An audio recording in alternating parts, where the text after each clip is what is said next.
What's up, everybody? I'm back with another video game review, and today I am reviewing Mario and Luigi Paper Jam, released on the 3DS. Was my fourth Mario and Luigi game. Again, the only one I have never played is Superstar Saga, which I don't know when I'm going to get the opportunity to play that game, but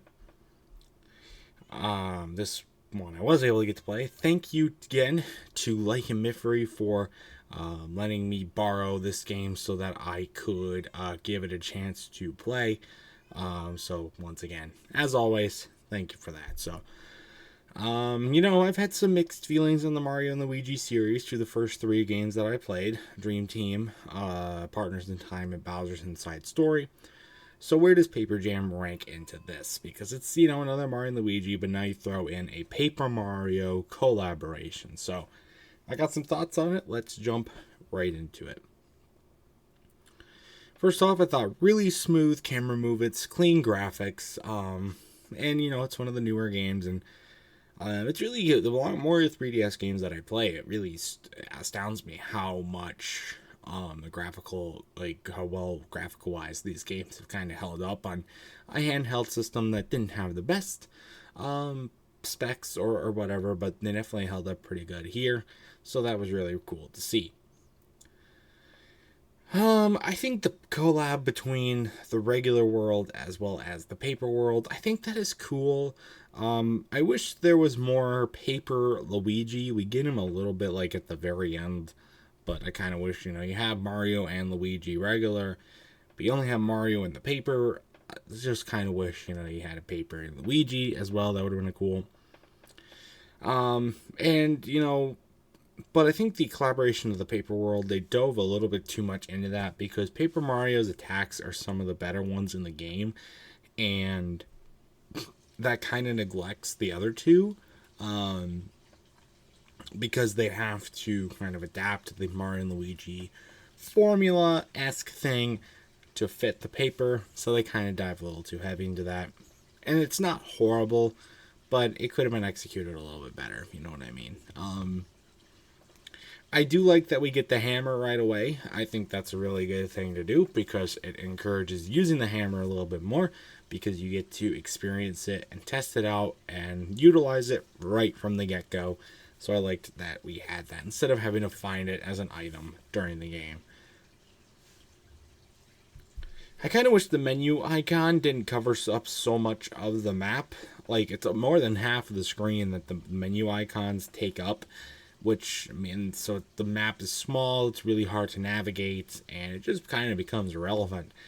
I know, again, that probably encourages a little bit more of exploration, but to me, it's just why even have the map if you're going to have this be so big? Is kind of my thoughts on it there. I think the attacks overall, I talk about the attacks, they're a lot slower, and so they're easier to land, and which means they're slower, so you can hit A right at the correct time and get the most damage dealt. And I think that's really good. It allows for the battles don't take super long because of this, so as compared to the other ones, at least. So that's good, and they allow for more precise attack and encourages more battling, honestly, for me, which is good. I do also like that when the enemies attacked, they have a target they put a target signal on who's going to get attacked, so that we know which one to use the button combo for to counterattack or just avoid the attack. That's kind of a thing that really pissed me off in all the other Mario and Luigi games that I've played. So it's really, really good that they brought that here and were able to get that working. So, sometimes it can vary, but you still know what you're doing, and so then I don't have to press both buttons, and the one I do press is more responsive, which was good. I don't like that when you win a battle, they got rid of the bonus XP thing that you could do. So what I mean is, when you win a battle, you get XP upgrades for all the categories of the character, and then you could choose to spin a wheel and get like 1, 2, or 3 extra points added to one specific category of your choice. They got rid of that in this game, which really I don't understand why they did that. I guess maybe it just wasn't as necessary as they didn't see it as that necessary part of the game, but I thought it was cool. It helped boost some areas that maybe didn't get a lot of attention when winning a battle, just in the regular split of the XP. So, that was nice, and they kind of did away with that. I just don't know why they did that. My original thought with this game was that we'd be switching from the regular world to the paper world instead of both of them coming together. Honestly, though, I like this better. I like what they did better. I think collaborating them both was a smart idea. A different formula, again, from the other games where, in Dream Team, you're switching from the Dream World to the regular world. The Bowser's Inside Story, you're switching from playing as Bowser in the regular world to inside Bowser as Mario and Luigi. And then, the Partners in Time. It's kind of back with, like, Partners in Time, where they kind of collaborate together, which I like.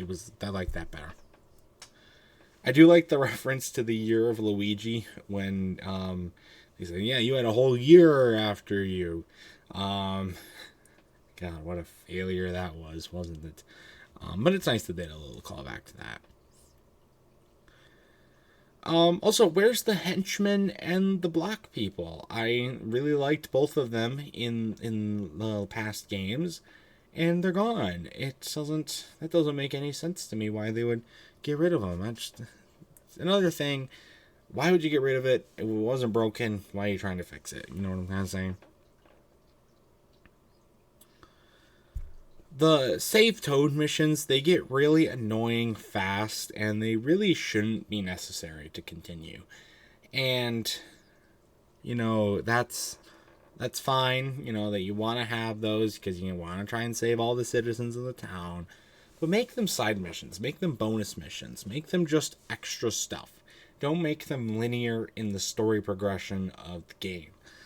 That just really slows down the progress, and it really just is annoying because they're long, they're grueling, and they really serve no purpose other than to save these senseless, self-absorbed people, toads, and just doesn't make why you did that. One thing this game got right, though, thank God, no motion controls. God, because the 3DS's motion controls are awful. They got rid of them for this game. Thank you, thank you, thank you. Makes the game so much better with no motion controls. The giant cardboard battles are like this kind of game's big gimmick. I think they're dumb. I know they're trying to fit it in with the paper part, and they did a fine job at that. I just thought they were pretty dumb otherwise, though. We also get Nabbit in this game. What a wild appearance there. He doesn't really do anything exciting, though. He's just kind of there for a couple of small things, and that's really it. It's kind of annoying that we didn't get more of him in the game. So, oh well. They also reused the same final castle from Dream Team. I don't know. You couldn't have come up with anything like a little more innovative, a little more exciting. Like, seriously? Oh well, I guess, but I don't know. The final battle is pretty cool, though. Otherwise, it's pretty challenging, and it's a nice, refreshing pace from some of the other battles in the game that you have to do. So at least it ends off on a high note with that good piece, main-wise. And then also Luigi finally gets the respect that he deserves. No longer will Luigi be just second fiddle piece of crap to Mario. He gets the respect he deserves. You probably should have done that in the game that was released for the year of Luigi, but we'll take it here, I guess, My overall thoughts, though, this game just feels very bland. I don't know, maybe it's because I've played 4 out of the 5 Mario and Luigi games, and they all feel like they have the same structure. Most of them just felt like they used recycled elements with a little bit of change to them. So maybe at this point I've just been kind of a little bit burnt out on it. I don't really know.